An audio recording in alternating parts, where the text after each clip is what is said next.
양감도 양감인데 여러분 명암 한계치라는 거를 조금 알고 있어야 돼요. 이게 정식 용어는 아니고요. 그냥 제가 그냥 비유적으로 표현하는 건데 각 부위에서 나오는 가장 어두운 색들이 있어요. 근데 이게 뭐 화이트보다는 블랙으로 많이 분류가 되는데, 자, 요걸 예시로 들어드릴게요. 요쪽을 예시로 들어드릴게요. 여기 편하겠다.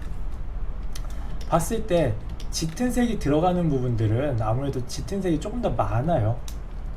가장 어두운 색, 이쪽 3등분 해봅시다. 이렇게 머리, 상체, 하체를 나눴을 때 가장 어두운 색이 제일 어두운 색이 어디에 들어가냐라고 물으면 눈에 띌 정도로, 보통은 뭐 외곽선을 제외하고 생각합시다. 보통은 요쪽일 것 같아요. 요쪽이거나 뭐 요쪽 요 부분이거나. 근데 차이를 한번 보여드릴게요. 일단 가장 블랙이 요 정도 블랙이에요. 지금 컬러 피커로 보이실지 모르겠는데 이 컬러 피커가 있으면 요쯤의 색을 찍었어요. 요쯤이고 요 색깔들을 살짝 찍어볼게요. 그냥 막 찍을 거예요. 그림 퀄리티랑 상관없이. 일단은 색깔의 존재감에 대한 것도 먼저 체감해 보시라고 쭉쭉쭉쭉 넣어볼게요. 눈에 띄게. 이게 굉장히 중요합니다. 이제 여러분들이 그림의 밸런스를 맞추는 데 있어서 필요한 것들일 텐데 양이님 같은 경우에 이게 되게 안 잡히고 있는 상황이라서, 자, 요것만 찍었어요. 보면 어떻게 되냐면, 좀 가릴게요. 다른데 해서 뒤집어 가지고 이렇게 봅시다. 자, 머리 쪽에 블랙들이 들어간 건데 이걸 빼면은 이렇게 돼요. 넣으면 이렇게 돼요. 무슨 차이인지 느껴지시나요? 시선도 조금 더 위쪽으로 가게 돼요. 명암 차이가 크고 짙게 눌린 데가 먼저 눈에 띄기 때문에. 그리고 약간 전체적으로 희끄무리하고 뽀얀 느낌들이 좀 죽죠. 근데 이게 그림의 전체적인 양감이나 존재감을 키워주는 반면에 대신에 그 뽀얀 느낌들은 죽어요. 그림은 여러분들이 자꾸 뭔가 추가하려고 그러는데 결국엔 빼기예요. 빼기. 뭘 빼느냐를 잘 생각해야 되고, 다 넣을 줄 안다는 가정하에. 자, 여기가 아니라 이제 이거는 1번 옵션이고, 자, 몸 쪽에 넣어볼게요. 몸 쪽에 넣으면 어떻게 되냐면 이렇게 나오고, 뭐 폐쇄 그림자 들어갈 만한 데가 보통은 넣기 쉽기 때문에 쭉쭉쭉 넣어볼게요. 들어가고, 이런 식으로 들어갔을 때 어떤 느낌이 되냐면,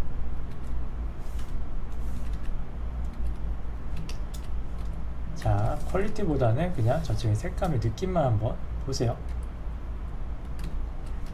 요건 빼고, 자, 보시면은 이쪽보다는 조금만 옅게 해볼게요. 너무 톡 튄다. 자, 이렇게 있을 때보다는 이쪽이 조금 더 이쪽으로 시선이 많이 가죠. 그래서 요거를 왜 얘기하냐면, 여러분들이 그림을 그릴 때 처음에 스케치를 하고 채색을 들어가잖아요. 밑에다가 뭐 이렇게 살색도 칠할 거고, 뭐 머리도 칠해주고, 아니면 옷도 칠해주고 할 텐데, 그 다음에 이제 명암을 들어가는 단계에서 요거는 이제 회화 계통을 하시는 분들이 많이들 하는 방식인데, 이 부위에 가장 블랙들을 먼저 찍어 놓고 시작하는 것도 되게 좋아요. 딱 블랙 기준선. 왜 이걸 이렇게 하냐면, 방금처럼 그림이 희끌무리해지는 것들을 방지할 수 있고요.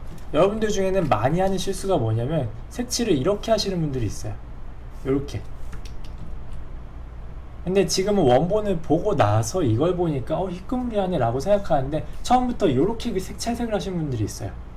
이렇게 채색을 하시는 분들이 있는데, 이거를 그냥 볼 때는 여러분들이 모르다가 한번 컵값을 쭉 낮춰주면은 괜찮네요. 그리고 다시 뒤로 돌아가 보면은 내가 왜 이렇게 옅게 칠했지? 라고 나와요. 바로 이게 눈이 익숙해지는 건데, 그래서 처음에 하실 때 블랙의 기준선, 여기까지 나는 이 부위를 어둡게 그리겠다, 이 그림의 전체적인 블랙을 여기까지 잡겠다라는 기준선을 잡고 시작하시면 굉장히 좋고요. 실제로 회화했을 때 많이 씁니다. 그리고 조심하셔야 되는 게, 여러분들 이제 또 막 옅은 그림인데 부드러운 그림인데 밝은 그림 그릴 때 꼭 외곽선 옅게 칠하시는 분도 있어요. 이렇게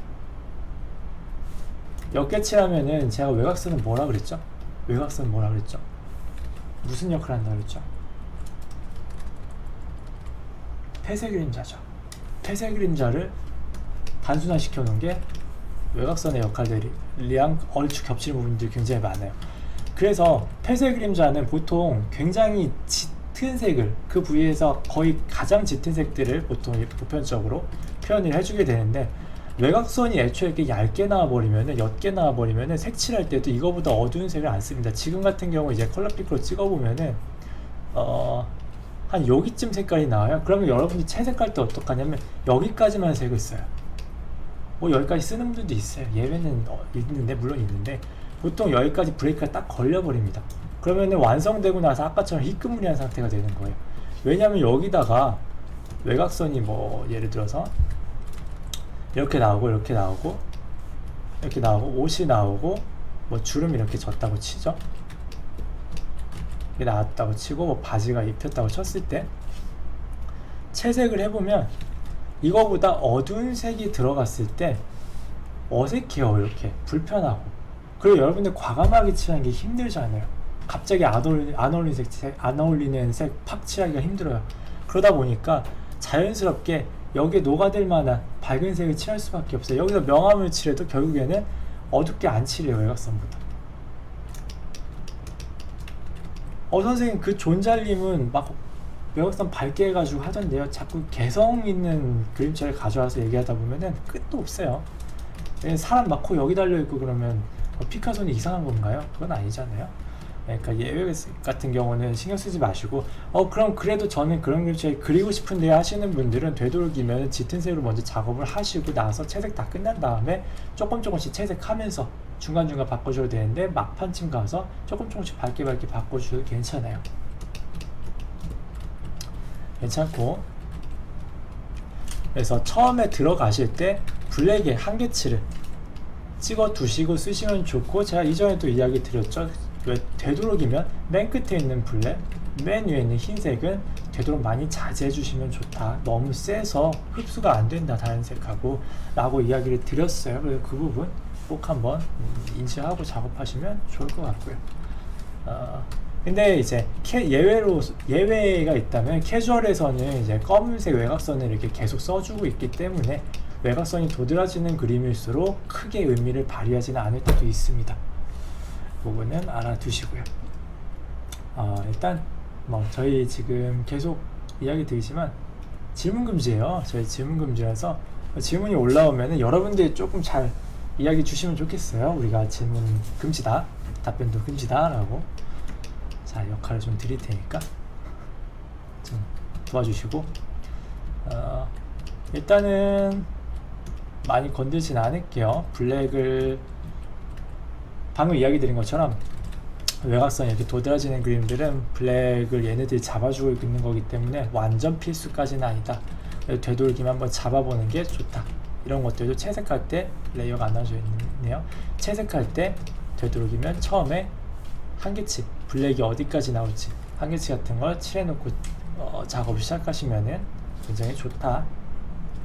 그리고 칠하면서도 이 한계치를 넘어가지 않는 게 좋다 라는 거고, 이런 기본적인 부분들에 대해서 잘 익혀지면 좋은 게 뭐냐면, 배경을 그리실 때도요, 예를 들어서 여기다가 뒤에 멀리 산을 그려볼게요.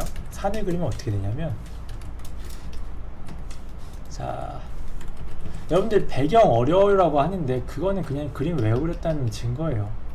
기본적인 거 아무것도 모르겠다는 증거예요. 배경을 그리나, 사람은 뭐 4차원 공간에 있고 배경은 6차원 공간에 있고 그래요? 뭐 물리 이론이 막 다르게 먹혀요? 아니면 빛이 뭐 다른가? 존재가? 중력이 다른? 그렇지 않죠. 같은 공간에 같은 물리예요. 사람을 그린다는 건 배경 그리는 거하고 똑같은 얘기예요.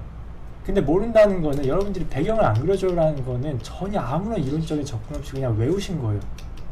눈은 이렇게 해서 이렇게 그리면은 짠, 입은 이렇게 그리면 짠, 이론 아무것도 모르고 그냥 외워서 그리셔야니까 그런 문제들이 생기는 거고, 어차피 그리는 방식이 다 똑같습니다. 뭘 그리든. 자, 물론 뭐 효과적인 기법이란 건 있어요. 효과적인 기법. 자, 어두운 걸 먼저 깔았죠. 뒷산이에요. 자, 우리 저 뒷산. 그리고 아이고, 레이어 좀 나눠볼게요. 가장 멀리 있는 산부터 그려볼게요. 이렇게 해서 가장 멀리 있는 산, 그리고 그 다음 멀리 있는 산,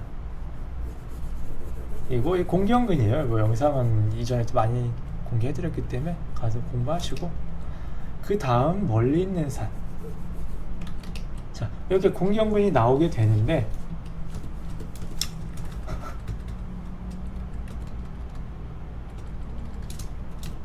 공기연근인데, 여기서 묘사할 때는 항상 밝은 색으로 묘사를 할 때가 많습니다. 일반적으로. 그래서 뭐 이렇게 뭐 결이 나 있을 수도 있고, 여기도 뭐 이런 식으로 결이 나 있을 수도 있고, 여기도 뭐 이런 식으로 결이 나 있을 수도 있고. 그래서 블랙에 대한 기준점을 잡아놓고 나면은 전체적인 밸런스가 안 깨지게 되는 거예요. 아시겠죠? 이거는 공기연근도 마찬가지고요. 인물을 그릴 때도 각 부위에 블랙을 좀 잡아두시고 시작하시면은 각 부위별로 다루기가 굉장히 쉽고, 톤을 다루기가 조금 어려운 거 이야기 드렸는데 유용한 기술이 되실 겁니다.